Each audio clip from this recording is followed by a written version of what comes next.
Many of you already know about the loudness race, so I won't spend too much time. I'll just simply say that the average level of the compact disc went up almost 20 dB in 20 years.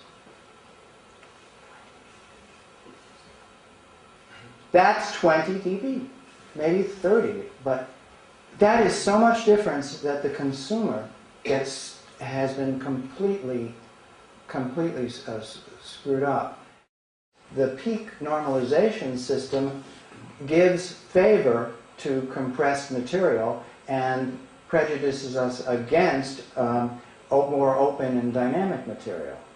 And one of the techniques that have been used to increase that, as the years, this could almost be 1980 through to about 2000 something, the techniques that are needed as the loudness work kept going on,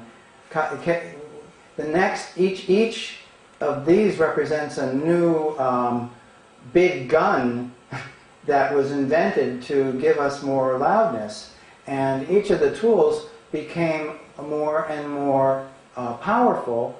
But notice that we stopped gaining loudness after a time. It just comes up only a little bit and a little bit, because we've reached the limit of how far we can go. And now, in order to make a record as loud as I'm about to play it,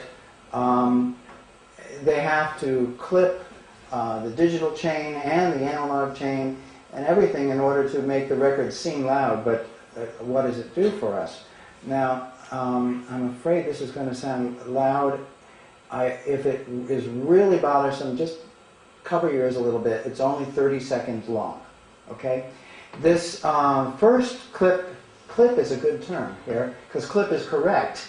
This first clip is one of my favorite performers. You all know him as Jennifer Lopez's husband, Mark Anthony. And this is the actual sound of a compact disc which was produced.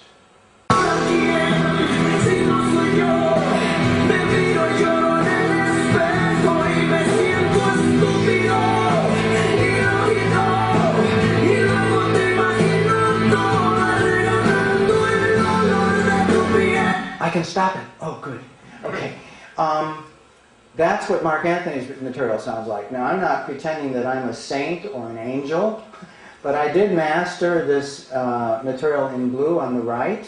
And I did not clip its output. I used a little bit of peak limiting and some compression to keep it somewhat competitive. You tell me how much lower it is in loudness than the Mark Anthony.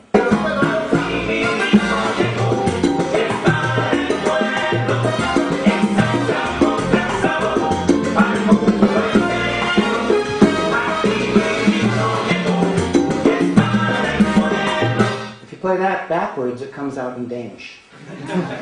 But seriously, that is how much more dynamic and pleasurable that is. But loudness-wise, we play the two side by side, and I can't come close. And that is our dilemma. Now let's convert Mark Anthony's recording to a 96 kilobits per second MP3.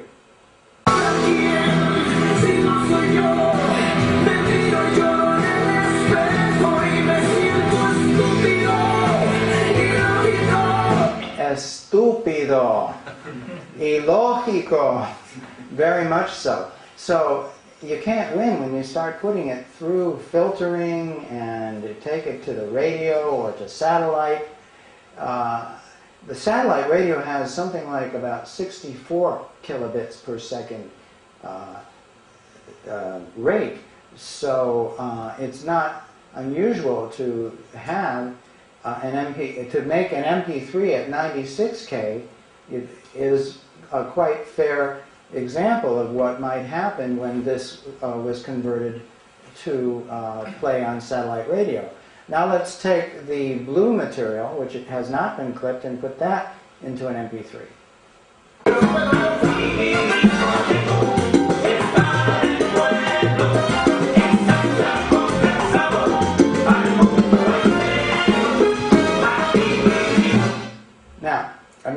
take the Mark Anthony material and I'm going to subtract the source from the MP3 result.